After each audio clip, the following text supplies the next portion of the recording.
بسم الله الرحمن الرحيم. الحمد لله رب العالمين والعاقبة للمتقين، والصلاة والسلام على سيدنا محمد وعلى آله وصحبه أجمعين. أما بعد، أعوذ بالله من الشيطان الرجيم. بسم الله الرحمن الرحيم.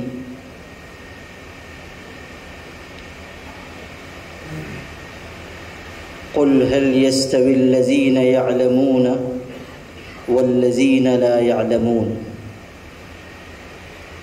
وقال النبي صلى الله عليه وسلم: إنما بعثت معلما. وقال أيضا: بعثت لأتمم مكارم الأخلاق، أو كما قال عليه الصلاة والسلام.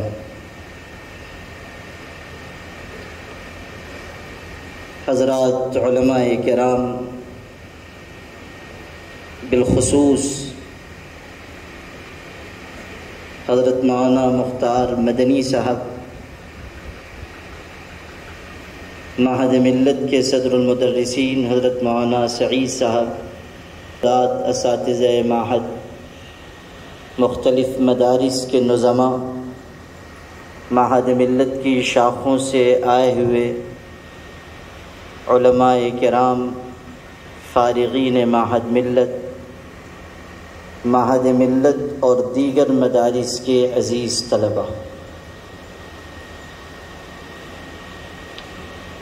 ابھی یہاں بڑی قابل قدر علمی اور فکری تقریریں ہوئی ہیں، اور ان سے ہم سب نے رہنمائی اور ہم سب شدت سے منتظر ہیں عالم اسلام کی عظیم المرتبہ شخصیت حضرت مولانا ڈاکٹر سعید الرحمن اعظمی ندوی دامت برکاتہم کہ جن کی آمد ہم سب کے لیے باعث مسرت بھی ہے اور ہم سب کے لیے باعث فیض و برکت بھی ہے۔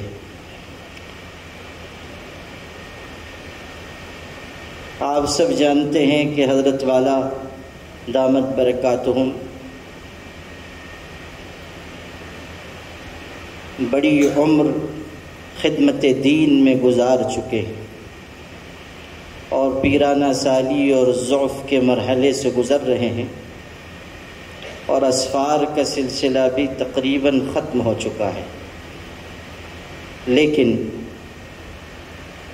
نیاز مندوں کی دعوت پر بڑی ہمت کر کے اس کمزوری کے عالم میں انہوں نے طویل سفر فرمایا ہے، اور ابھی انشاءاللہ تھوڑی دیر میں وہ یہاں جلوہ افروز ہوں گے۔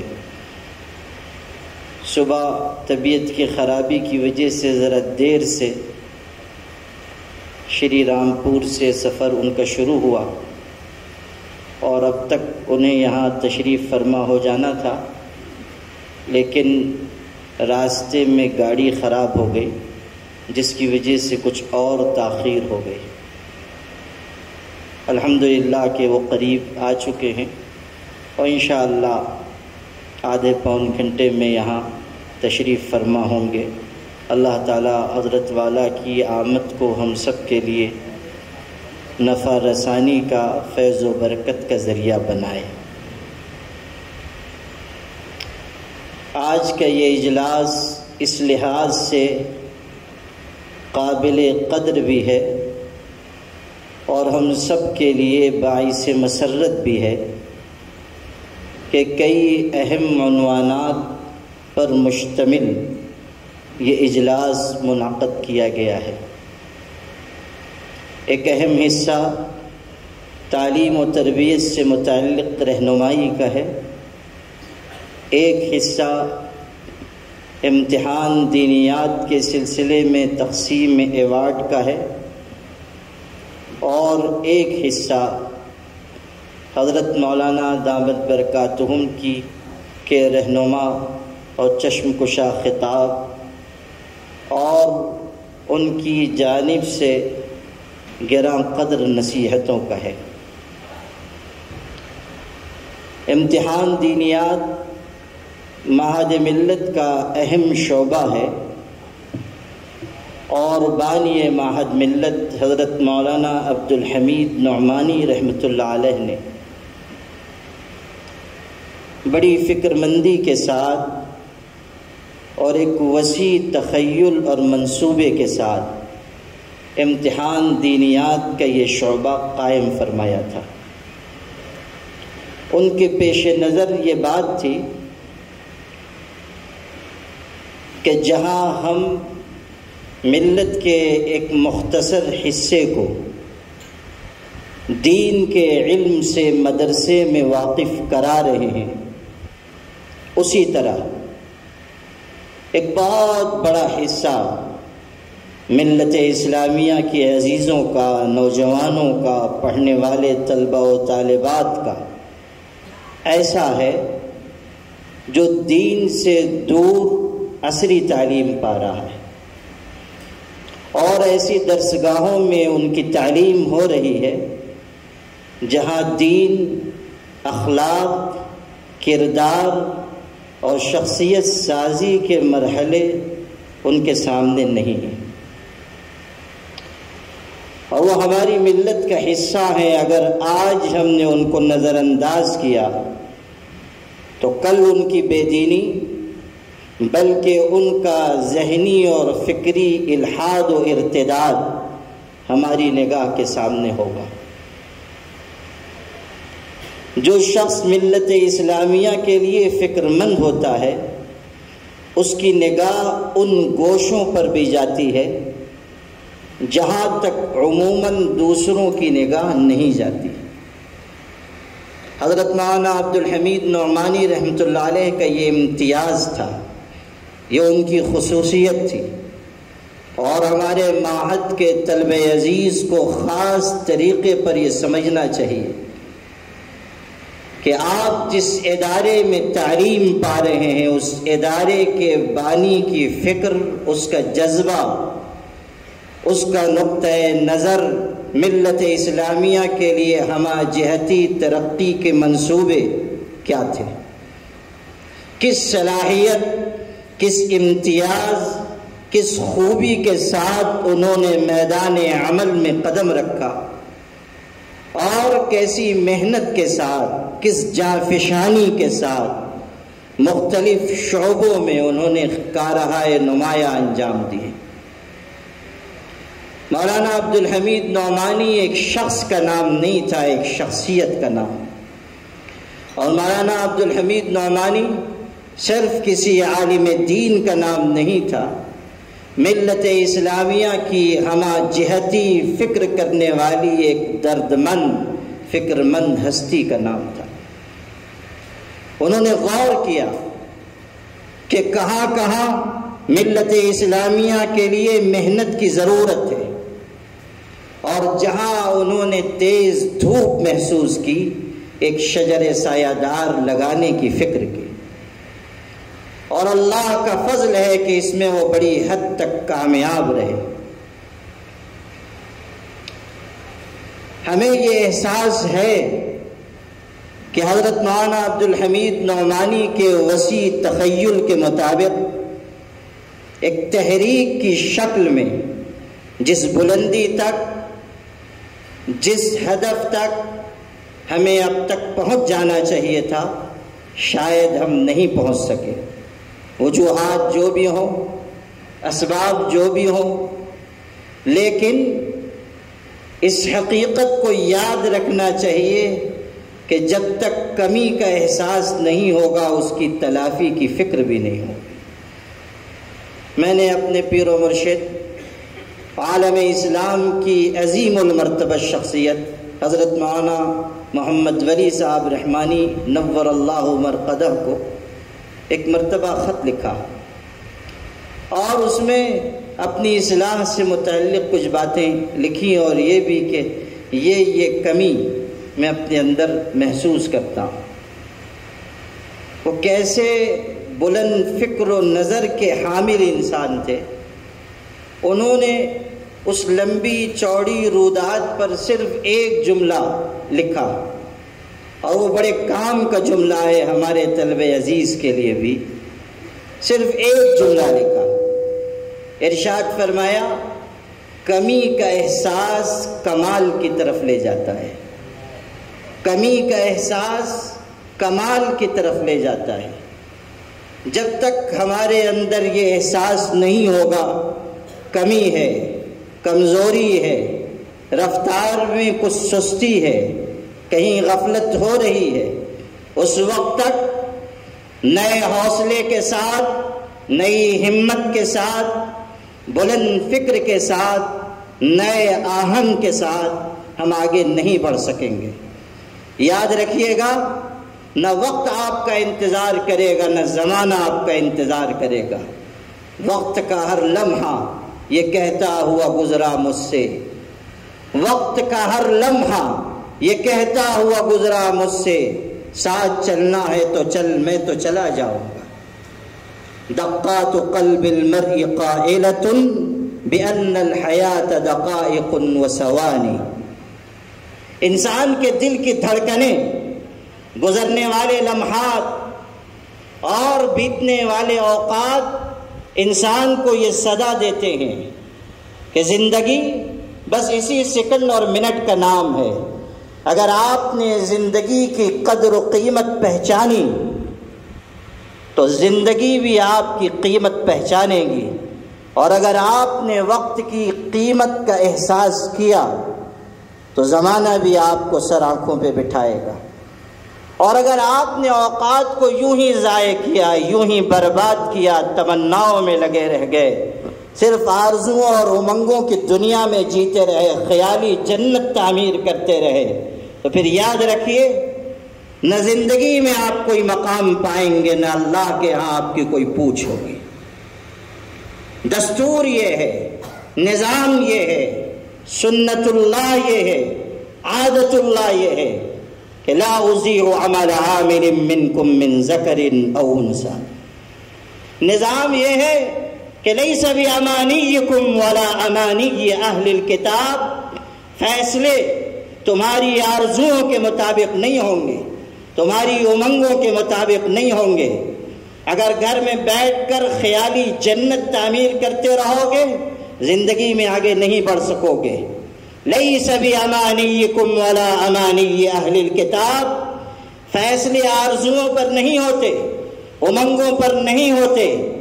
انسان کو، قوموں کو، جماعتوں کو، افراد کو آگے بڑھانے والی اگر کوئی چیز ہے وہ حسن نیت کے ساتھ حسن عمل کی دولت ہے، حسن نیت کے ساتھ حسن طلب کی دولت ہے، حسن نیت کے ساتھ حسن اقدام کی دولت ہے۔ پڑھیے قرآن کہا گیا الذی خلق الموت والحیات لیبلوکم ایکم احسن عملا۔ امتحان گاہ ہے یہ سجی سجائی دنیا، یہ پر رونق پر زینت کائنات، یہ بکھرے ہوئے اسباب و وسائل، دنیا اور اس میں موجود ہر ایک چیز۔ نظام یہ ہے کہ آپ اگر ان کے درمیان سے جگہ بنائیں گے، آپ کے لیے جگہ بنے گی، اور یہ ساری دنیا امتحان گاہ ہے، دیکھا جا رہا ہے کہ آپ کیا عمل کریں گے۔ اللہ نے ہمیں بھیجا ہے امتحان کے لیے، اللہ نے ہمیں اتارا ہے آزمائش کے لیے۔ انما الدنیا حلوۃ خضرہ وان اللہ مستخلفکم فیہا فینظر کیف تعملون فاتقوا الدنیا واتقوا النساء فان اول فتنة بنی اسرائیل کانت فی النساء۔ ہمارے آقا فرما رہے ہیں یہ سجی سجائی دنیا، یہ رونق و زینت والی دنیا، یہ تمہارے لیے امتحان گاہ ہے، آزمائش کی جگہ ہے، امتحان ہو رہا ہے۔ کون اچھا عمل کرتا ہے، کون محنت کی راہ پر چلتا ہے، کون راتوں کی تنہائی میں اٹھ کر مطالعہ کرتا ہے؟ کون خدا کی بارگاہ میں سر جھکاتا ہے؟ کون گرم آنسوؤں سے اپنے مصلوں کو سجاتا ہے؟ کون ہے جو اپنے دل کو اللہ کی محبت و معرفت کی جلوگاہ بنانے کے لیے تیار ہے؟ لِيَبْلُوَكُمْ أَيُّكُمْ أَحْسَنُ عَمَلًا۔ اللہ دیکھ رہا ہے کون کیسا عمل کرتا ہے، اور قرآن پکار پکار کر کہہ رہا ہے لا اضیع عمل عامل منکم من ذکر او انثی۔ نظام سمجھ لو، جو محنت کرے گا آگے بڑھے گا، جو اپنی توانائی خرچ کرے گا، اللہ کی نعمت، اللہ کی نصرت، اللہ کی مدد اس کا انتظار کرے گی۔ صدیوں کا تجربہ بتاتا ہے کہ دنیا میں جن لوگوں نے بڑے کارنامے انجام دیے وہ وہی تھے جنہوں نے وقت کی قیمت پہچانی، جنہوں نے وقت کا صحیح مصرف لیا۔ ومن رام العلا من غیر کد اضاع العمر فی طلب المحال۔ جنہوں نے صرف تمنائیں کی، آرزوئیں کی، وقت عزیز کو برباد کیا، تباہ و برباد ہو گئے، تباہ و برباد ہو گئے۔ وقت کی رفتار ہو محسوس، یہ دشوار ہے۔ زمین چلتی ہے تیزی سے مگر ہلتی نہیں۔ وقت آئے گا کہ آپ پچھتائیں گے کہ وقت بیت گیا۔ حضرت مولانا عبد الحمید نعمانی رحمۃ اللہ علیہ، یہ ہمارے جتنے بڑے علماء گزرے ہیں، انہوں نے وقت کا صحیح مصرف لیا، اللہ نے انہیں مقام دیا۔ مختلف جہتوں میں خدمت کے نقوش انہوں نے چھوڑے، انہی نقوش پر ہمیں آگے بڑھنا ہے، انہی نقوش کو زندہ اور تابندہ کرنا ہے۔ اور معہد کے فارغین کی، یہاں کے علماء کی، یہاں کے اساتذہ کی، یہاں کے طلباء کی بنیادی ذمہ داری ہے کہ وہ اپنے اکابر و اسلاف کے چھوڑے ہوئے نقوش کو اپنے لیے مشعل راہ بنائیں، مینار نور بنائیں، اور انہی کی ہدایتوں کے مطابق زندگی کا سفر تمام کریں۔ امتحان دینیات اس لیے قائم کیا گیا کہ ہمارے عزیز بچے جو دوسری تعلیم گاہوں میں تعلیم پا رہے ہیں، ان تک دین کا پیغام پہنچے، دین کی رہنمائی پہنچے۔ صورتحال یہ ہے کہ بڑی بڑی ڈگریاں پانے والے اور ممتاز یونیورسٹیز میں پڑھنے والے، فارغ ہونے والے، بہترین ملازمتوں اور بہترین مناصب پر فائز مسلمان دین کی تعلیم سے اتنے دور ہیں کہ بسا اوقات سورہ فاتحہ نہیں پڑھ سکتے۔ ایسا بھی ہوا کہ حضور صلی اللہ علیہ وسلم کی ازواج مطہرات کا نام تک نہیں معلوم، کلمے کا مفہوم نہیں معلوم، توحید کی بنیادیں انہیں نہیں معلوم، عقیدہ رسالت اور عقیدہ آخرت سے ان کی آشنائی کم۔ اسی لیے یہ امتحان دینیات کا شعبہ قائم کیا گیا اور مضبوطی سے الحمدللہ چل رہا ہے، اس احساس کے ساتھ کہ جن علاقوں میں بارش نہیں ہوتی ہے وہاں کی فصلیں خراب ہوتی ہیں، اور جن علاقوں میں، جن بستیوں میں، جن گھروں میں دین کی تعلیم نہیں ہوتی ہے وہاں کی نسلیں خراب ہو جاتی ہیں۔ آپ دیکھیے کیسے کیسے ملحد لوگ پیدا ہو رہے ہیں، مسلمانوں میں ایسے لوگ آ رہے ہیں جو دین کی بات کے خلاف باتیں کرتے ہیں۔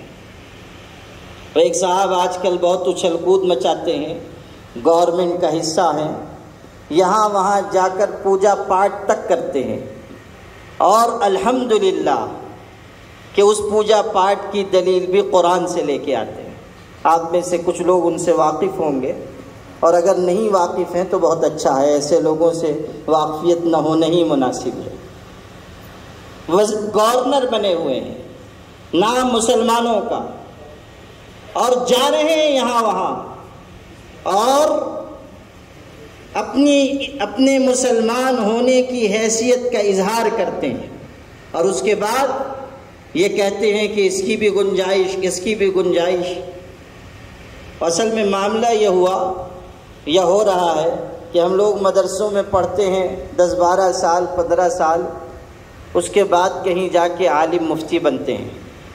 آج کل یہ ہو رہا ہے کہ ہماری جو موجودہ حکومت ہے اس کی برکتیں یہ ہے، کچھ لوگوں کو اپنی چھتر چھایا میں رکھ کے 6 مہینے ہی میں شیخ الاسلام ابن تیمیہ بنا دے رہی، اور الحمدللہ کہ وہ اجتہادات بھی فرمانے لگے۔ ایک صاحب تو ماشاءاللہ شیروانی پہن کے سلیقے کی بال والی اونچی ٹوپی لگا کر اور ٹھکانے کی داڑھی، حضرت مودی جی کے بغل میں بالکل تشریف فرما، وہ بھی یوگا فرما رہے ہیں، یہ بھی یوگا فرما رہے ہیں۔ اور اس کے بعد اخباری نمائندوں نے پوچھا کہ حضرت آپ یہ کیا کر رہے تھے؟ تو کہنے لگے سورہ قدر میں اس کا اشارہ آیا ہے۔ اب آپ فرما دیجیے، سورہ قدر میں اس کا اشارہ آیا ہے۔ وہ اس اشارے اور کنایے کی بات جو ہے، جو ہماری درسگاہوں میں چلتی ہے آج کل، لوگ اس کو میدان عمل میں بھی اختیار کرنے لگے ہیں۔ آپ سے جو بات عرض کرنی ہے وہ یہ کہ اگر دین کی تعلیم نہیں ہوگی، دین میں پختگی نہیں ہوگی، یہی نتائج نکلیں گے۔ یقیناً ہمیں افسوس ہوتا ہے، یقیناً دکھ ہوتا ہے، تکلیف ہوتی ہے، لیکن ہمیں یہ احساس کرنا چاہیے کہ ہم نے ایسے لوگوں کی تعلیم و تربیت کے لیے نظام کیا بنایا ہے۔ ضرورت ہے شعبہ امتحان دینیات کو اور بڑھایا جائے، اس میں پختگی لائی جائے۔ جہاں اس بات کی کوشش اب اثر نو کی جا رہی ہے کہ معاد ملت کے مختلف شعبوں کو مضبوط کیا جائے، وہیں الحمدللہ اس کی کوشش بھی کی جائے گی کہ شعبہ امتحان دینیات کو بھی مضبوط کیا جائے، فعال بنایا جائے، اور اس کو نہ صرف اس صوبے میں بلکہ پورے ملک میں اور ملک سے آگے دنیا کے جن خطوں اور علاقوں تک ہم اسے پہنچا سکیں، پہنچانے کی کوشش کریں۔ آپ سب کی اس میں مدد اور تعاون کی ضرورت ہے۔ یہاں اساتذہ اور طلبہ کے سلسلے میں بھی کچھ مختصر باتیں عرض کرنی ہیں، حالانکہ مجھے بڑی خوشی ہے کہ اس اہم موضوع پر بہت ہی خوبصورت اور قیمتی گفتگو ہمارے بزرگ مولانا مختار مدنی صاحب نے فرمائی، اور انہوں نے مختلف جہتوں سے مدرسے سے متعلق لوگوں کی ذمہ داریاں قرآن و حدیث کی روشنی میں ہمارے سامنے رکھی ہیں۔ اساتذہ کرام نسلوں کو تیار کرنے والے لوگ ہیں، انہیں معماران قوم کہا جاتا ہے، اس لیے کہ بنیادی طریقے پر طلبہ کو سنوارنا، انہیں آگے بڑھانا اساتذہ کرام کی ذمہ داری ہے۔ اور اساتذہ کرام اس بات کا اظہار ہیں کہ ہمارے دین میں خدمت کا تسلسل قائم ہے۔ ہمارے اساتذہ کے اساتذہ اور ایک سلسلہ ہے۔ ابھی حضرت قاضی صاحب زیدہ مجدہم یہاں تشریف لائے تھے، اور مجھے بڑی خوشی ہے کہ حضرت اس ضعف و علالت میں بھی ہم لوگوں کے اصرار پر تھوڑی دیر کے لیے صحیح تشریف لائے، ہم لوگوں نے ان کی زیارت کی۔ ہم سب کے لیے ان کا وجود باعث رحمت و برکت ہے۔ بڑوں کا وجود فتنوں کے سد باب کا ذریعہ ہوتا ہے۔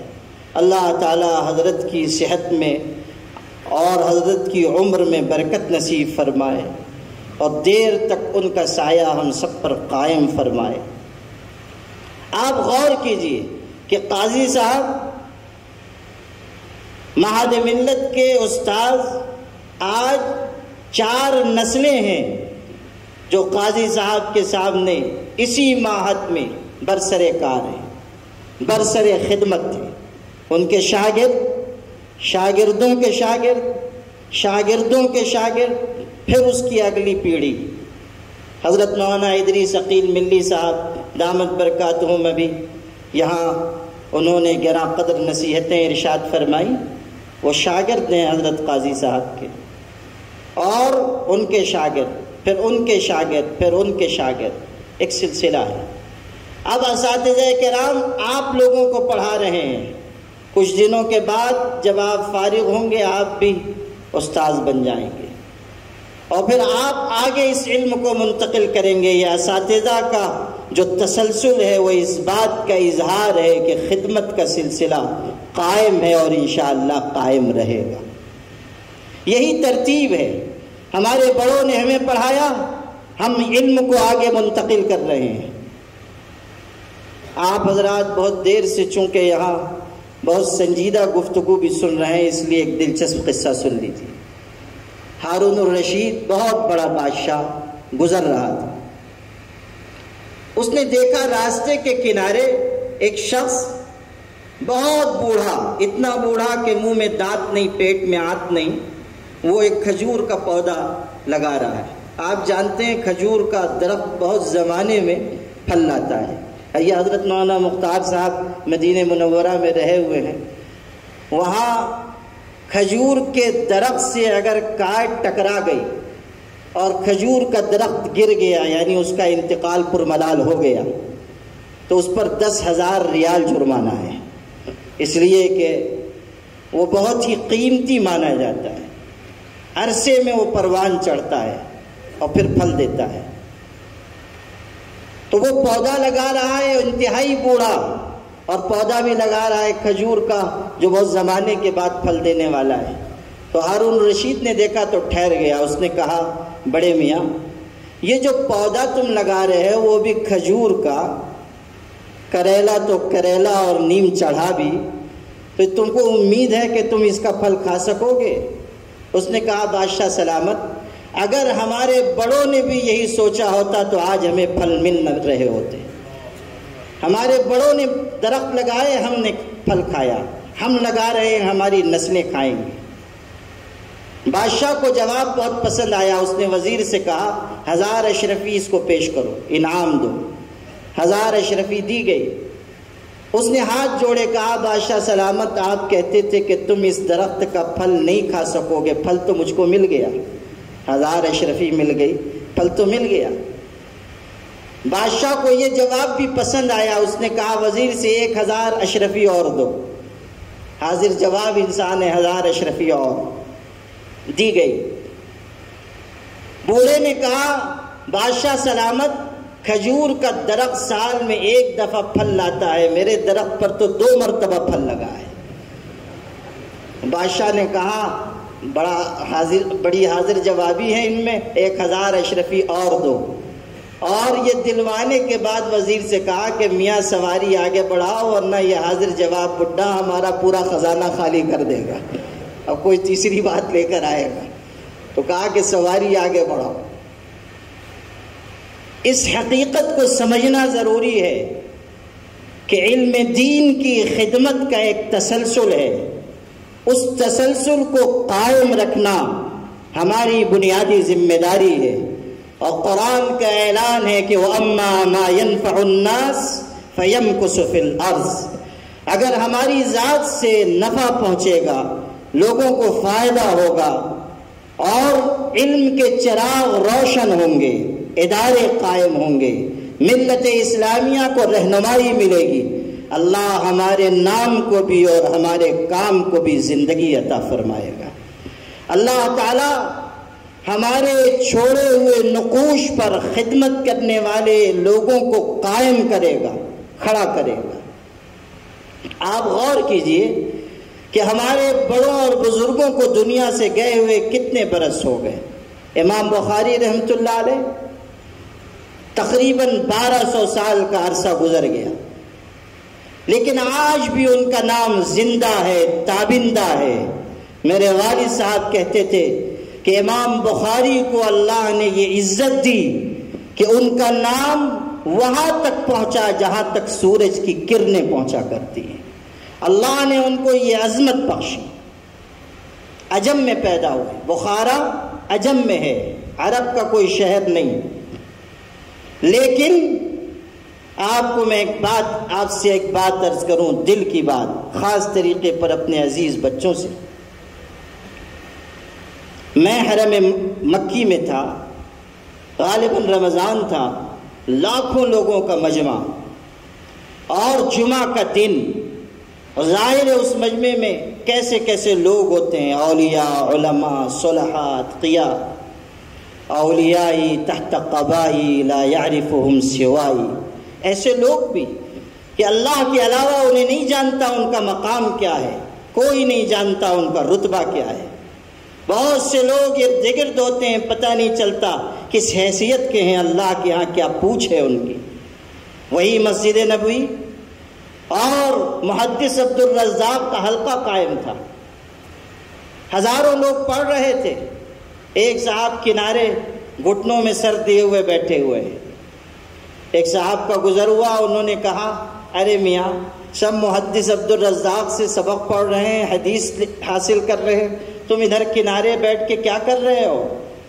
اس نے سر بھی نہیں اٹھایا، ویسے ہی گھٹنوں میں سر دیے ہوئے ہیں، اور کہتا ہے ہاں کچھ ہیں جو عبد الرزاق سے سنتے ہیں، کچھ وہ ہیں جو براہ راست رزاق سے سنتے ہیں، جاؤ اپنا کام کرو۔ کچھ وہ ہیں جو براہ راست رزاق سے سنتے ہیں۔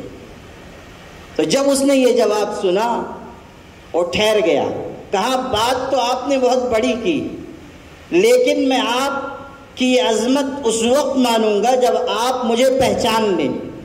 اب اس نے سر اٹھایا اور نظر بھر کر اس کو دیکھا اور کہنے لگا کہ اگر میری فراست صحیح ہے تو آپ خضر علیہ السلام ہیں۔ اور خضر نے کہا اللہ تیرے ایسے بندے بھی ہیں جن کے مقام بلند کو خضر بھی نہیں جانتا ہے۔ کہاں کہاں بکھرے ہوئے ہیں لوگ، کوئی نہیں جانتا کہ اللہ کے ہاں کس کا کیا مقام ہے، کیا رتبہ ہے۔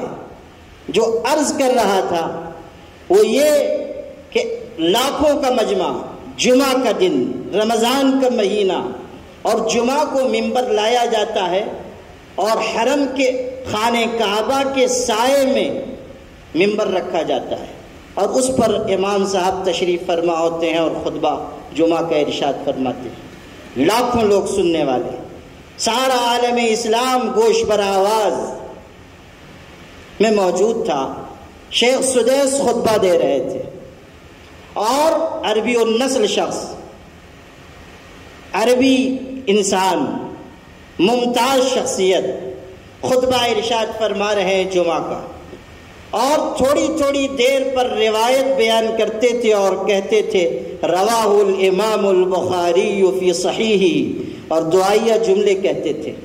جب کئی مرتبہ یہ بات ہوئی تو بے اختیار یہ احساس کر کے میری آنکھیں نم ہو گئیں کہ اللہ تو نے اس شخص کو کیسا مقام دیا، ایک چھوٹی سی بستی میں پیدا ہونے والا، عجم میں رہنے والا، اور جس کے گزرے ہوئے تقریباً 1200 سال ہو گئے، آج عربی النسل امام خانہ کعبہ کے زیر سایہ لاکھوں مسلمانوں کے اجتماع سے خطاب کرتا ہے اور بار بار اس شخص کا نام لیتا ہے جس شخص کو اس کی بستی سے نکال دیا گیا تھا، اور جس نے جلا وطن ہونے کے بعد یہ کہا تھا کہ پروردگار عالم تیری زمین اپنی وسعتوں کے باوجود مجھ پر تنگ ہو گئی ہے، اب تو اپنی جوار رحمت میں مجھ کو بلا لے، وہ اپنی بارگاہ میں مجھ کو بلا لے۔ اور ان کی دعا مقبول ہوئی اور دنیا سے رخصت ہوئے۔ غور کیجئے کہ اللہ نے کیسی سربلندی عطا کی، یہ مقام کیوں ملا، یہ عزت کیوں ملی؟ حسن عمل کے نتیجے میں، حسن نیت کے نتیجے میں۔ اور اللہ نے جو عزت مقرر کی ہے علماء کے لیے، طلباء کے لیے، جو عزت قائم کی ہے صلحاء کے لیے، بادشاہوں کو وہ عزت حاصل نہیں ہے۔ سلاطین عالم دنیا اس بات کی شاہد ہے، یہ بوڑھا آسمان اس بات کا گواہ ہے کہ بے نیاز بندے، اولیاء، علماء، ان کی بارگاہ میں سلاطین نے حاضری دی ہے، بادشاہ آتے رہے۔ حضرت نظام الدین اولیاء بادشاہ وقت نے بہت اصرار کیا، زیارت کرنا چاہتا ہوں۔ حضرت نے کہا معذور رکھیں، بہت اصرار کیا، تو آخری بات حضرت نے کہلوائی کہ بادشاہ سلامت سے کہہ دینا میری خانقاہ کے 2 دروازے ہیں، اگر ایک سے بادشاہ داخل ہوگا دوسرے سے یہ فقیر نکل جائے گا۔ اس شان کے ساتھ ہمارے بزرگوں نے زندگی گزاری۔ مرزا مظہر جانے جانا بادشاہ ملنے کے لیے آیا تھا اور دربان نے روک دیا، کہا نہیں جا سکتے۔ اس نے کہا میں بادشاہ وقت ہوں، غصے میں آ گیا۔ دربان نے کہا بادشاہ ہوں گے مگر اس کٹیا میں بادشاہ نہیں ہے، یہاں تو حضرت کا حکم چلے گا۔ ذرا آواز بلند ہوئی تو حضرت نے کہا کون؟ کہا بادشاہ بھیج دو۔ آیا، اب جلا بھونا تو تھا ہی، داخل ہوتے ہوئے کہا، مصرع پڑھا، درے درویش را دربا نباید۔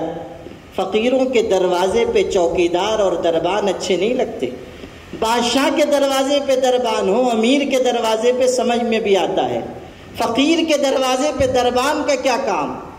درے درویش را دربا نباید۔ حضرت بھی بڑے شاعر تھے، فوراً دوسرا مصرع فی البدی پڑھا، بے بایت تا سگے دنیا نیایت۔ فقیروں کے دروازے پہ بھی دربان ہونا چاہیے تاکہ تم جیسے دنیا کے کتے منہ اٹھا کے نہ چلے آئے۔ بے بایت تا سگے دنیا نیایت۔ ہماری ایک تاریخ ہے، روشن اور زرین تاریخ، اور اللہ نے ہمارے سینے میں بدر منیر رکھا ہے۔ علم کی دولت، دین کی دولت کائنات کی سب سے بڑی دولت ہے۔ در سینہ تو ماہ تمام نہاد ان۔ ہمارے سینوں میں اللہ نے اپنے علم کی روشنی اتاری ہے، اپنے مقام کو پہچانی ہے، اپنے بلند کردار کو پہچانی ہے، اپنے بزرگوں کی تاریخ کو اپنے ذہن میں رکھ کر پھر آگے بڑھی۔ اللہ نے آپ کو ایک مقام دیا، اس مقام کے اعتبار سے آپ کو عمل کرنا چاہیے۔ یہ نہ ہو کہ آپ دنیا کی رونق و زینت پر فریفتہ ہونے لگیں، یہ نہ ہو کہ اساتذہ یہ خیال کریں کہ گھنٹی بجی اور چھٹی ہو گئی۔ جس انسان کے اندر فرض شناسی ہوگی، جس انسان کے اندر جفا کشی ہوگی، جس استاذ کے اندر یہ جذبہ ہوگا کہ بچے ہمارے پاس قوم کی امانت ہیں اور یہ بچے اللہ نے ہمارے پاس بھیجے ہیں تاکہ ہم ان کو سنواریں، سجائیں، ان کے دلوں کو روشن کریں، وہ گھنٹی کے پابند نہیں ہوں گے، ان کی نگاہ اس پر ہوگی کہ ان اللہ کان علیکم رقیبا، اللہ دیکھ رہا ہے۔ اگر کہیں ذرا بھی خیانت ہوگی اللہ کے ہاں پوچھ ہوگی، اللہ کے ہاں پکڑے جائیں گے، اللہ تعالیٰ کے ہاں جواب دہی ہماری طے ہوگی۔ اساتذہ ان کا مقام بہت اونچا لیکن ان کی ذمہ داری بھی بہت بلند۔ ان کی تھوڑی سی خیانت یا ان کی تھوڑی سی بے توجہی نسلوں پر اثر انداز ہوگی، نسلوں کے اندر خرابی آئے گی۔ اس لیے اساتذہ کرام میں جفا کشی کا جذبہ ہو، علم کو منتقل کرنے کا جذبہ ہو، اور طلبہ عزیز کو اس طرح بنائیں سنواریں کہ جو دیکھے وہ طلبہ پر رش کرے، صالحیت بھی پیدا کرے، صلاحیت بھی پیدا کرے۔ استاذ کا کام صرف یہ نہیں ہے کہ وہ بچے کو اچھا عالم بنا دے، صرف استعداد پیدا کر دے۔ مدارس کا تو یہ کارنامہ ہے کہ اس کارگہ انسانیت میں انسان ڈھل کر تیار ہوتے ہیں۔ یہ سمجھنا کہ مدارس سے علماء پیدا ہوتے ہیں کمزور بات ہے، مدارس سے انسان ڈھل کر نکلتے ہیں، اچھے انسان، بلند کردار انسان۔ ہمیشہ یاد رکھیے، سائنس اچھے سامان بنا سکتی ہے، اچھے انسان نہیں بنا سکتی۔ سائنس اچھے آلات پیدا کر سکتی ہے، اچھے انسان نہیں پیدا کر سکتی۔ اچھے انسان بنیں گے انہی درسگاہوں میں، انہی مدارس میں، انہی مکاتب میں۔ اور ہم احساس شکر کے ساتھ کہتے ہیں کہ دنیا کی تمام درسگاہوں میں اور دنیا کی ہر قسم کی تعلیم گاہوں میں مدارس کو یہ امتیاز حاصل ہے کہ وہاں سے ایسے لوگ نکلتے ہیں جن کے اندر ملازم بننے کا جذبہ نہیں ہوتا، ملت کو کچھ دینے اور کچھ کر گزرنے کا جذبہ ہوتا ہے۔ وہ اس بات کے متمنی نہیں ہوتے کہ زمانہ ان کو کچھ دے، وہ اس بات کے خواہش مند ہوتے ہیں کہ جہاں کمی ہوگی وہاں ہم اپنی صلاحیت لگا دیں گے۔ یہ ہماری درسگاہوں کا امتیاز ہے، ہماری درسگاہوں کا یہ اختصاص ہے۔ آپ طلبہ عزیز کو اپنی ذمہ داریاں بھی پہچاننی چاہیے۔ افسوس ہے کہ طلبہ میں محنت کی کمی آ رہی ہے، اخلاق کی کمی آ رہی ہے، طلب کی کمی ہو رہی ہے۔ طالب علم آپ کا نام رکھا گیا ہے، آپ کو طالب علم بن کر دکھانا چاہیے۔ طالب علم کسے کہتے ہیں؟ جس کے دل میں تڑپ ہو، جس کے دل میں طلب ہو، جو رات کو سوئے تو یہ احساس لے کر کے مجھے پڑھنا ہے، کچھ بننا ہے، اور جب صبح جاگے تو یہی خیال اس کے اوپر طاری ہو کہ مجھے زندگی میں کچھ کر گزرنا ہے، علم کی امانت کو سینے میں لانا ہے، علم کی امانت کو نسلوں تک پہنچانا ہے۔ طالب علم بنی۔ بقی ابن مخلد بہت بڑے محدث گزرے، چلے تھے اندلس سے، پہنچے بغداد، امام احمد ابن حنبل رحمۃ اللہ علیہ کی خدمت میں علم حاصل کرنے کے لیے آئے۔ وہ زمانہ وہ تھا جب حضرت امام احمد ابن حنبل قید میں تھے، اور قید میں گئے کیوں وہ بھی سمجھ لیجئے۔ فتنہ خلق قرآن کے سلسلے میں انہوں نے حق بات کا اظہار کیا تھا۔ لوگوں نے کہا کچھ بات گول مول کہہ کر چھوٹ جائیے، مشقت کیوں جھیل رہے ہیں؟ امام احمد ابن حنبل نے کہا مر جاؤں گا لیکن میری زبان سے کوئی جھوٹ اور غلط بات نہیں نکل سکتی۔ صدائے حق میں مولانا ابوالکلام آزاد نے لکھا ہے کہ جس جلات نے امام احمد ابن حنبل کو بادشاہ وقت کے کہنے سے کوڑے لگائے، اس کا بیان ہے کہ قسم بخدا جتنے کوڑے میں نے احمد ابن حنبل کو مارے ہیں، اگر کسی ہاتھی کو بھی مارتا تو وہ مر جاتا۔ یہ مشقت سہی امام وقت نے، یہ تکلیف برداشت کی، اور جب وہ آزمائش آنی تھی وہ بھی سن لیجئے، آزمائش آنے والی تھی۔ امام شافعی نے، ان کے استاذ نے خواب دیکھا، خواب میں حضور اکرم صلی اللہ علیہ وسلم کی زیارت ہوئی۔ حضور نے کہا احمد کو سلام کہلوا دو، احمد کو میرا سلام کہلوا دو، اور کہہ دینا ایک آزمائش آنے والی ہے، ثابت قدم رہیں۔ امام شافعی نے قاصد بھیجا، امام احمد ابن حنبل ان کے شاگرد ہیں، ممتاز نمایاں امام وقت، قاصد بھیجا، اور یہاں ٹھہر کر ہمارے طلبہ ایک بات سن لیں۔ احمد ابن حنبل کہا کرتے تھے 30 سال کی مدت گزر چکی، کوئی فرض نماز میں نے ایسی نہیں پڑھی ہے جس کے بعد اپنے استاذ امام شافعی کے لیے دعا نہ مانگی ہو۔ احسان شناسی ہو تو یہ ہو، ایک فرض نماز بھی ایسی نہیں گزری کہ میں نے اپنے استاذ کے لیے دعا نہ مانگی ہو۔ علم میں برکت یوں ہی نہیں پیدا ہوتی۔ اب سنیے، قاصد آیا، تنہائی میں خواب ذکر کیا، امام احمد ابن حنبل رو پڑے۔ ایک تو استاذ کا پیغام، دوسرے حضرت صلی اللہ علیہ وسلم کا سلام، رو پڑے۔ اور اس زمانے کے دستور کے مطابق خوشخبری سنانے والے کو کچھ دینا ہوتا تھا، حضرت کے پاس اس وقت دینے کے لیے کچھ نہیں تھا، تو جو کرتا پہنے ہوئے تھے وہ کرتا اتارا اور اس شخص کو دیا اور کہا میرے بھائی اس وقت میرے پاس اور کوئی چیز تمہیں دینے کے لیے نہیں ہے، یہ کرتا تم اس خوشخبری کے صلے میں لے جاؤ۔ لوٹ گئے۔ امام شافعی نے پوچھا احمد کیسے ہیں؟ خیر خیریت بتائی گئی۔ خوشخبری تم نے سنائی، کچھ دیا انہوں نے؟ جی حضرت اپنا کرتا عنایت فرمایا۔ اب سنیے استاذ کے دل میں اپنے شاگرد کی کیسی عظمت تھی، کیسی محبت تھی۔ امام شافعی نے کہا کرتا احمد نے تم کو دیا ہے، میں یہ تو نہیں کہتا کہ مجھے دے دو، لیکن آج لے جا کر کرتا رات بھر پانی کے ایک برتن میں بھگو دو، صبح وہ غسالہ، وہ پانی لے آنا، ہم برکت کے طور پر اس کو استعمال کریں گے، وہ احمد کا کرتا ہے۔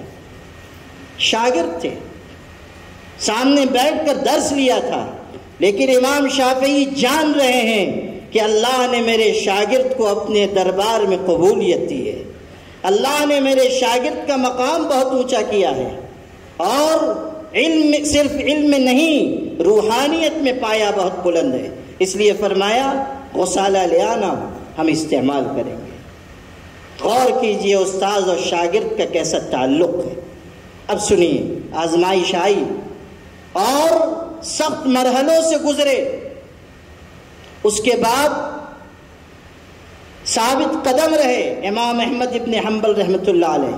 اس زمانے میں جبکہ وہ نظر بند تھے، قید میں تھے، بقی ابن مخلد آئے، پیدل چل کر آئے، اندلس سے چلے یہاں پہنچے۔ لوگوں سے پوچھا حضرت کہاں ہیں، درس لینا ہے۔ لوگوں نے کہا قید میں ہے، اور جو ان کے بارے میں پوچھتا ہے اس کو بھی قید کر دیا جاتا ہے۔ پھر بھی ہمت کر کے یہ پوچھتے پوچھتے اس گھر تک پہنچے جہاں حضرت کو قید کیا گیا تھا۔ حضرت سے ملاقات کی، پوچھا حضرت نے کیسے آنا ہوا؟ کہا طلب علم میں آیا ہوں، بہت دور سے آیا ہوں، پیدل چل کے آیا ہوں، غریب اور مفلس ہوں، آپ سے حدیثیں پڑھنی ہیں۔ امام احمد نے کہا کہ آپ کا جذبہ مبارک، آپ کی محنت قابل رشک، لیکن میں قید میں ہوں، اگر تم آؤ جاؤ گے حکومت تم کو بھی قید کر دے گی، ابھی لوٹ جاؤ، جب سننا کہ میں قید سے رہا ہو گیا آ جانا، میں تم کو پڑھاؤں گا۔ بقی ابن مخلد کی آنکھ میں آنسو آ گئے اور انہوں نے کہا حضرت اگر نامراد واپس گیا تو اپنے وطن تک زندہ نہیں پہنچوں گا، یا پڑھائیے یا بس اب میں جان اللہ کی راہ میں دے دوں گا، واپس جانے کا نہ سرمایہ ہے نہ ہمت ہے۔ حضرت متاثر ہوئے، کہا اچھا تم میں طلب ہے، میں کچھ سوچتا ہوں، کل آؤ گے۔ بقی ابن مخلد نے خود تدبیر سوچی، اگلے دن فقیروں کا بھیس بدلا، بھکاری کے بھیس اور حلیے میں آئے اور صدا لگاتے ہوئے مختلف دروازوں پر الاجر رحمکم اللہ، کچھ دے دو اللہ بھلا کرے گا۔ آئے دروازے پر، اس دروازے پر بھی آئے جہاں حضرت قید تھے، کہا کچھ دے دو۔ حضرت آئے کچھ دینے کے لیے۔ بقی ابن مخلد نے کہا حضرت آپ نے مجھے پہچانا نہیں، میں وہی ہوں جو کل آیا تھا، میں پیسے کا بھکاری نہیں ہوں، علم کا بھکاری ہوں، علم لینا چاہتا ہوں، اور روزانہ میں ایسے ہی بھیس بدل کر آؤں گا۔ آپ مجھ کو بجائے پیسہ دینے کے دو چار حدیثیں سنا دیجئے گا، میں جا کر یاد کروں گا، پھر اگلے دن آؤں گا۔ بنا کر فقیروں کا بھیس ہم غالب تماشائے اہل کرم دیکھتے ہیں، اسی طرح میں آؤں، اور اسی طرح وہ آتے رہے اور علم حاصل کرتے رہے۔ آپ غور کیجئے کہ کیسی محنت مشقت برداشت کی، اور طلب کا کیسا اونچا معیار تھا۔ جب حضرت رہا ہوئے اور حلقہ درس لگنے لگا، بقی ابن مخلد حلقہ درس میں آتے تھے تو امام احمد ابن حنبل امام وقت محدث و فقیہ اپنی چادر ان کے لیے بچھا دیتے تھے اور کہتے تھے بیٹا اس پر بیٹھو، اور لوگوں سے کہتے تھے ھذا الذی یصدق علیہ اسم طالب العلم، یہ وہ انسان ہے کہ طالب علم کہنا اس پر صادق آتا ہے، یہ ہے سچا طالب علم، اس کے اندر ہے علم کی طلب، اس کے اندر ہے علم کے لیے تڑپ، اس کے اندر ہے قربانی دینے کا جذبہ، اس کے اندر ہے آگے بڑھنے کی سکت۔ غور کیجیے کیسی طلب تھی، کیسا جذبہ تھا۔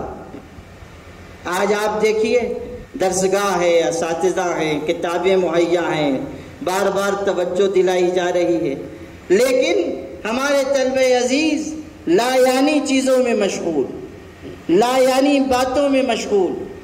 بلکہ آج کل تو ہمارے حضرت کہتے تھے کہ وہ آج کل نکل گیا ہے آلہ شیطانیہ، حضرت موبائل شریف، جس کو دیکھیے اسی میں مشغول۔ اور میں یہ کہتا ہوں اس متن پر قال اقول ہم لوگ پڑھتے ہیں نا، تو حضرت کا جو متن تھا اس کا حاشیہ یہ ہے کہ موبائل شریف آلہ شیطانیہ تو ہے، لیکن جو ہمارے خانقاہ کے تصوف کے 4 سلسلے مشہور ہیں، نقشبندی، چشتی، سہروردی اور قادری، اس میں ایک 5واں سلسلہ پڑ گیا ہے، اس کا نام ہے سلسلہ عالیہ واٹسپیہ، اور سب سے زیادہ لوگ اسی سلسلے میں مرید ہیں ماشاءاللہ، اور راتوں رات خلافت بھی مل جاتی ہے۔ ویسے بھی آج کل ماشاءاللہ خلافت جو ہے وہ شب برات کا بتاشا ہے، اور ایسا ہے کہ آج کل لوگ موبائل سے مرید ہوتے ہیں، اگلے دن صبح ای میل کے ذریعے خلیفہ ہو جاتے ہیں۔ تو یہ بھی جو ہے نظام ہمارا اسی حساب کا ہوتا جا رہا ہے۔ جو آپ سے عرض کرنا تھا وہ یہ کہ یہ جو جہت ہے ہماری وقت کی ضیاع کی، یہ جو ہماری جہت ہے اپنی صلاحیتوں، اپنی جوانی کو برباد کرنے کی، اس سے باز آئیے۔ اگر آپ اس سمت میں قدم آگے بڑھائیں گے نتیجہ اچھا نہیں نکلنے والا۔ ایک ایک منٹ استعمال کیجئے، ایک ایک سیکنڈ استعمال کیجئے، اور اپنے اندر یہ حوصلہ پیدا کیجئے کہ آپ کس طرح اپنی درسگاہ سے بھرپور فائدہ اٹھا سکتے ہیں، کس طرح آپ علوم سے اپنے سینے کو روشن اور منور کر سکتے ہیں، کس طرح آپ اپنے اساتذہ کی نگاہ میں ممتاز ہو سکتے ہیں، اس کی آپ کو فکر کرنی چاہیے۔ ہر طالب علم، ہر پڑھنے والا اپنے اندر یہ جذبہ رکھے کہ مجھے زیادہ سے زیادہ سیکھنا ہے، اور جتنا آپ سیکھتے جائیں گے یقین مانیے علم کی دنیا روشن سے روشن تر ہوتی چلی جائے گی۔ علم کا کوئی کنارہ نہیں، فوق کل ذی علم علیم، ہر علم والے سے بڑھ کر دوسرا عالم موجود، دوسرا جاننے والا موجود۔ ہم سب حکیم الامت مولانا اشرف علی تھانوی رحمۃ اللہ علیہ کے بارے میں یہ احساس رکھتے ہیں کہ وہ علم کا پہاڑ تھے۔ علم چاہے تزکیہ و تصوف کا ہو، چاہے فقہ و حدیث کا ہو، چاہے تفسیر و اصول تفسیر کا ہو، سب میں ممتاز۔ علامہ انور شاہ کشمیری جیسے شخص نے کہا میں اردو کتابیں نہیں دیکھتا ہوں، اور مجھے یہ احساس تھا کہ اردو میں علم نہیں ہے، لیکن جب سے حضرت تھانوی کی بیان القرآن دیکھی ہے، جب سے میں نے اپنے اس خیال سے توبہ کر لی۔ بیان القرآن علم کا سمندر۔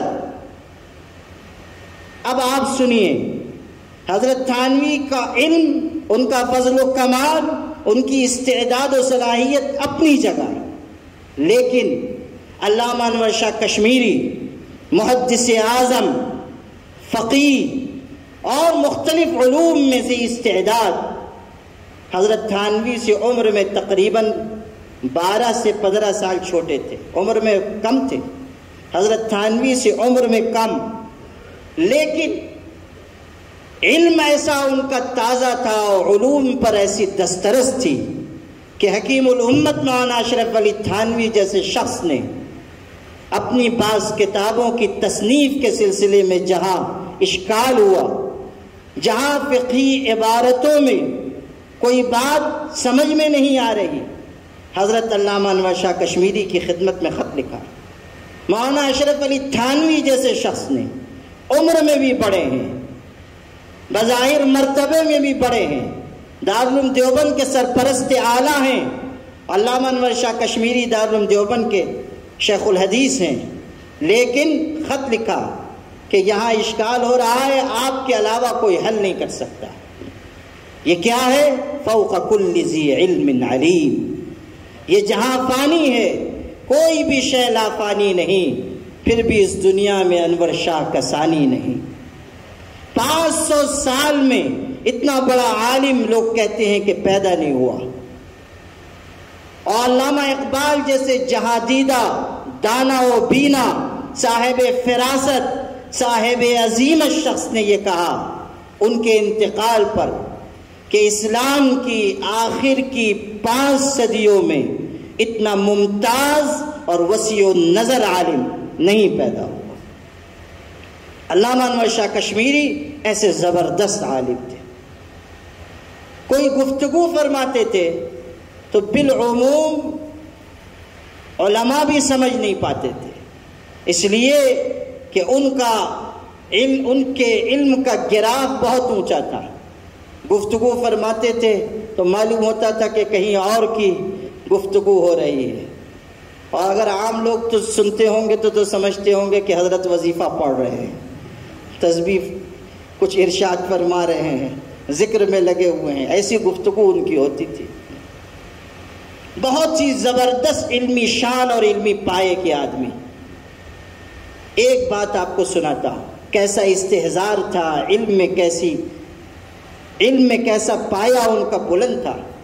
ایک مرتبہ دارالعلوم دیوبند کے اساتذہ اور اس زمانے کے بعض اور بڑے علماء کے درمیان ایک مسئلے میں اختلاف ہوا، علمی مسئلہ تھا، رائے دونوں طرف مضبوط اور دلائل کے ساتھ۔ ہوا یہ کہ جو فریق ثانی دوسری جماعت کے لوگ تھے، کبھی ایسا ہوتا ہے نا کہ دو طرف سے علماء ہیں، دونوں کے پاس دلائل ہیں، تو پھر کسی کو حکم بنایا جاتا ہے، فیصل بنایا جاتا ہے۔ علامہ انور شاہ کشمیری کی وہی شان تھی، اور اس پہ بھی ایک دلچسپ بات سن لیجیے۔ حضرت مولانا شاہ کرامت علی جون پوری حضرت سید احمد شہید کے خلیفہ تھے، اور لاکھوں لوگوں نے ان کے ہاتھ پر توبہ کی اور ہزاروں نے ایمان قبول کیا، بہت ممتاز عالم بھی تھے۔ ایک علاقے میں پہنچے تو وہاں علماء کی دو جماعتوں کے درمیان اختلاف تھا، ایک جماعت کہتی تھی الو حلال ہے، ایک جماعت کہتی تھی الو حرام ہے، دونوں کے پاس دلائل تھے اور بڑی زوردار بحثیں ہوتی تھی۔ اور آپ غور کر لیجئے، جب الو کی علت و حرمت کی بات چلتی ہوگی تو کیسی مجلس جمتی ہوگی، اور دونوں طرف بھی دلائل مال براہین بات چیت ہوتی تھی۔ اب یہ تشریف لے آئے تو حضرت آ رہے تھے تو علماء نے چاہا کہ حضرت ہی سے فیصلہ کروا لیں، بہت بڑے عالم ہیں، ان کے سامنے دونوں طرف کی بات رکھیں گے، کوئی فیصلہ وہ فرما دیں، محاکمہ فرما دیں۔ وہ آئے، بات دونوں طرف کی رکھی گئی، دلائل بھی پیش کیے گئے، ایک کہتا تھا الو حلال، ایک کہتا تھا الو حرام۔ آخر میں کہا کہ حضرت آپ فیصلہ فرما دیجئے۔ حضرت نے بہت لطیف جملہ کہا، فرمایا میں الوؤں کے جھگڑے میں پڑھنا نہیں چاہتا، میں الوؤں کے جھگڑے میں پڑھنا نہیں چاہتا۔ اور اس میں بہت ہی لطیف نکیر بھی ہے کہ ایسے مسئلے میں آپ لوگ اپنی صلاحیت برباد کر رہے ہیں۔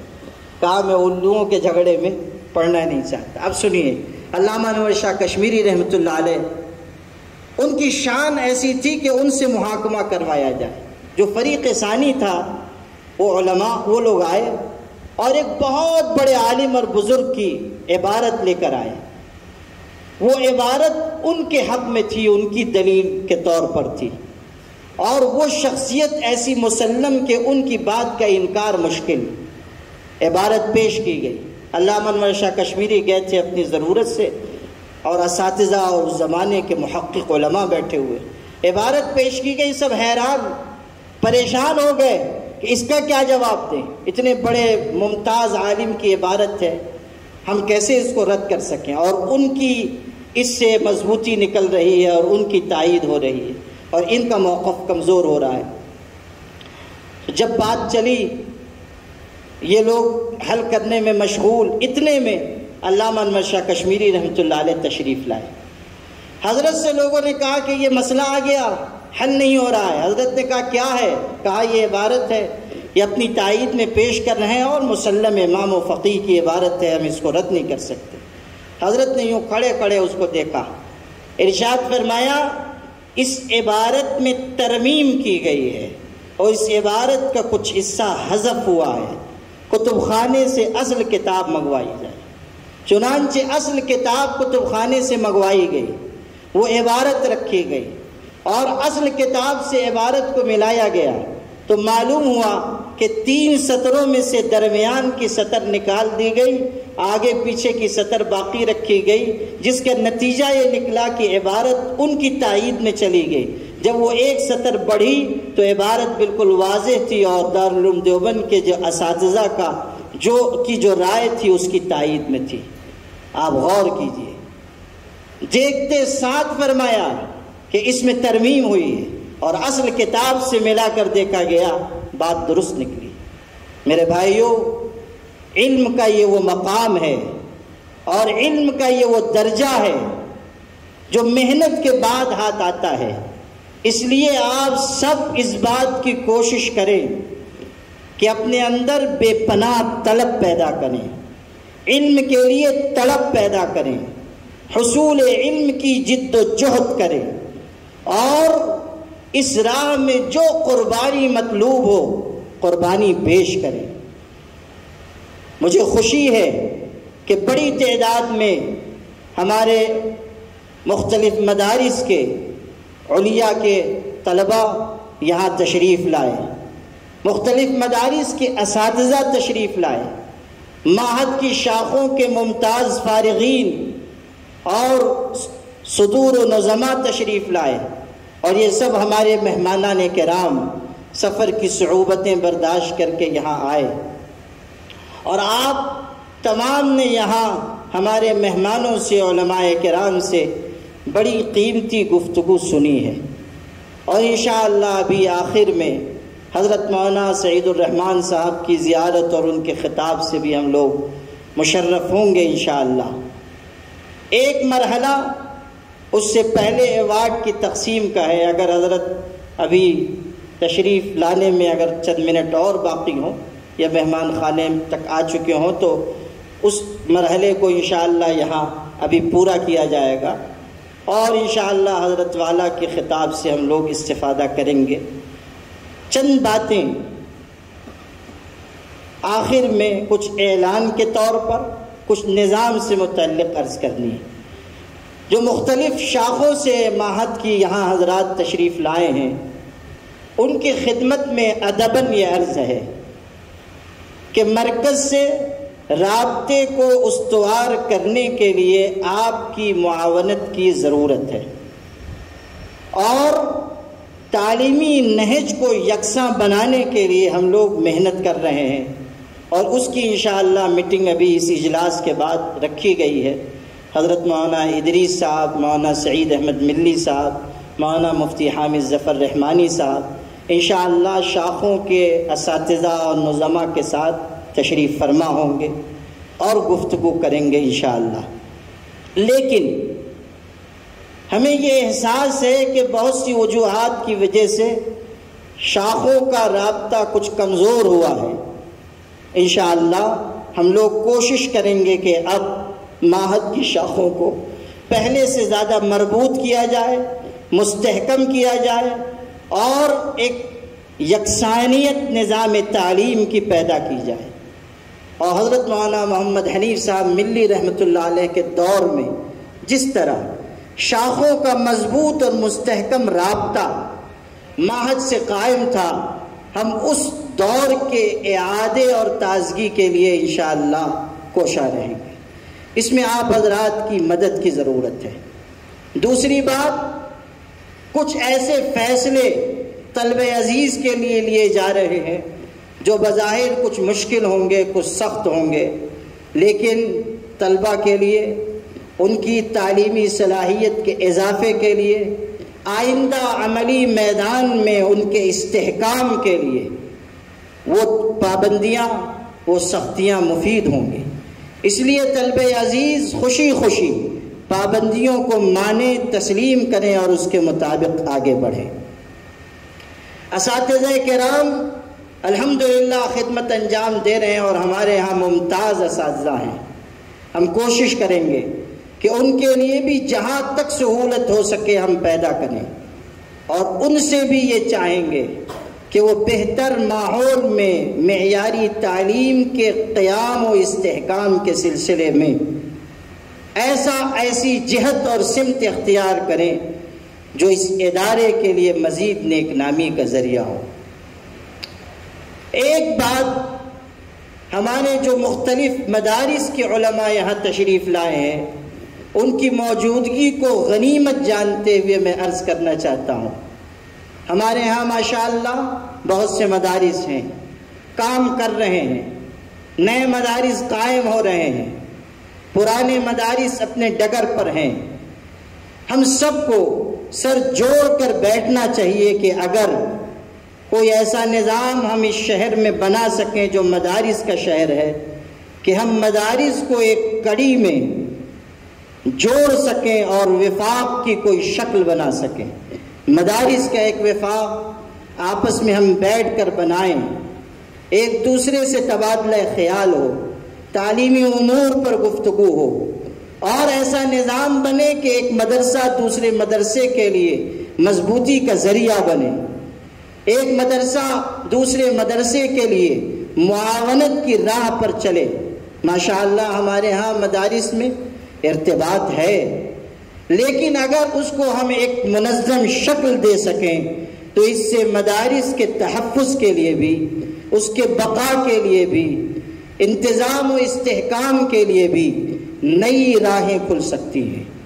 اس لیے ایک تجویز کے درجے میں جو ہمارے موقر علماء آئے ہیں، حضرت مولانا امین الدین صاحب تشریف لائے، حضرت مولانا عبداللطیف صاحب صدیقی تشریف لائے، حضرت مولانا عرفان الدین صاحب قاسمی تشریف لائے، مولانا جمال عارف ندوی صاحب اور دیگر ہمارے بہت سے علماء جن کا نام لوں گا تو دیر لگے گی۔ یہ سب اگر کسی وقت بیٹھ کر غور کریں کہ ہم مدارس کو کم از کم اپنے شہر کی سطح پر ایک دوسرے سے مربوط کر کے ایک وفاق کی شکل بنا سکیں تو میں سمجھتا ہوں کہ مدارس کے لیے، اداروں کے لیے یہ چیز بہت خوش آئند ثابت ہوگی۔ آخری بات، ابھی یہاں ایک اہم کتاب کا بھی انشاءاللہ اجرا حضرت مولانا کے دست مبارک سے ہوگا۔ بال بھارتی اردو کے اسپیشل آفیسر ہیں خان نوید الحق صاحب، اور اردو زبان کے سلسلے میں، نصابی کتابوں کے سلسلے میں ان کی بڑی اہم خدمات ہیں۔ ان کے اوپر، ان کی حیات و خدمات پر لکھی گئی یہ کتاب ہے۔ ہمارے ایک مخلص جناب خالد علی سر نے اسے مرتب کیا ہے، اور اچھی معیاری کتاب ہے۔ انشاءاللہ ابھی یہاں اس کا اجرا بھی عمل میں آئے گا، اور ہم اس بات کے لیے معہد میں کوشاں ہیں کہ جہاں عربی ادب کے سلسلے میں ہمارے ہاں ایک اچھا معیار رہا ہے اور اب بھی ہے الحمدللہ، ہم کوشش کریں گے کہ اردو زبان و ادب کے سلسلے میں بھی ہمارے بچے مستحکم ہوں، اچھی زبان لکھیں، اچھے مضامین لکھیں، کتابیں لکھیں، تحقیق و تصنیف کی وادی میں آگے کا سفر طے کریں، ایسی ہماری خواہش ہے، اور انشاءاللہ اس کا بھی ایک نظام بنایا جا رہا ہے۔ چونکہ حضرت مولانا ڈاکٹر سعید الرحمان صاحب اعظمی ندوی دامت برکاتہم گاڑی کی خرابی کی وجہ سے آنے میں ان کے کچھ دیر ہوئی، تو میں نے اپنے وقت سے زیادہ اور شاید اپنی اوقات سے بھی زیادہ باتیں کر دیں، لیکن آپ حضرات نے جس طرح مجبوری میں تقریر سنی ہے، تقریر کرنا بھی میری مجبوری تھی، اس لیے ہم دونوں یعنی طرفین مجبور ہیں، اس لیے مجھ کو معذور سمجھیے، ورنہ آپ لوگوں کی اتنی طویل سما خراشی میں نہیں کرتا۔ چند منٹ کی مجھ کو تقریر کرنی تھی، انتظامات کی مجھ پہ ذمہ داری بھی تھی، لیکن چونکہ آپ حضرات بڑے شوق سے یہاں تشریف فرما ہوئے، اور اللہ کی طرف کی بات کہ حضرت کی صحت کچھ صبح کمزور رہی، نکلنے میں کچھ دیر ہوئی، اور ماشاءاللہ عمر بھی ان کی 90 سال ہو گئی ہے، آہستہ آہستہ ان کو لایا جا رہا ہے، تو اور پھر گاڑی بھی خراب ہو گئی، تو اس لیے آپ حضرات کو جو زحمت ہوئی ہے میں معذرت چاہتا ہوں، لیکن جو قضاء و قدر کے فیصلے ہیں ان میں کوئی دخل نہیں دے سکتا، تو اس لیے آپ حضرات سکون و اطمینان سے ابھی تشریف رکھیں، اور جیسے ہی حضرت انشاءاللہ تشریف فرما ہوں گے وہ یہاں آ کر خطاب فرمائیں گے، اور انہی کی دعا پر انشاءاللہ اجلاس اختتام پذیر ہوگا، اور ایوارڈ کی جو تقسیم کا مرحلہ ہے وہ ابھی مہمانان گرامی کے ہاتھ سے مکمل کر لیا جا رہا ہے تاکہ مزید اور تاخیر نہ ہو۔ آپ حضرات کی آمد کا، اتنے دیر تک تشریف فرما ہونے کا، بیرون سے آئے ہوئے تمام مخلصین کا میں دل سے شکریہ ادا کرتا ہوں، اور شام کو بھی انشاءاللہ ایک بڑا اجلاس، عمومی اجلاس ہماری مسجد و خانقاہ کی سنگ بنیاد کے سلسلے میں منعقد ہوگا حبیب لانس نورنگ کالونی میں، اور اس میں انشاءاللہ حضرت کا خطاب بھی ہوگا، اور حضرت ہی کے دست مبارک سے سنگ بنیاد بھی رکھا جائے گا اور دعا ہوگی۔ اسی طرح جو حضرات حضرت مولانا سے ملاقات چاہتے ہیں عصر کی نماز کے بعد انشاءاللہ یہیں معہد ملت کے مہمان خانے میں حضرت سے ملاقات ہو سکتی ہے، اور اوقات میں لوگ زحمت نہ فرمائیں تو اچھا ہوگا۔ بوڑھے آدمی ہیں، ان کا اکرام، ان کی راحت رسانی کا اہتمام ضروری ہے۔ آپ سب کے شکریہ کے ساتھ میں اپنی گفتگو ختم کرتا ہوں۔ وآخر دعوانا ان الحمدللہ رب العالمین۔ آپ سب حضرات اسی طرح سکون و وقار سے تشریف رکھیں۔ ایوارڈ کی تقسیم کا مرحلہ ہے، اور جب تک انشاءاللہ حضرت والا تشریف لے آئیں گے۔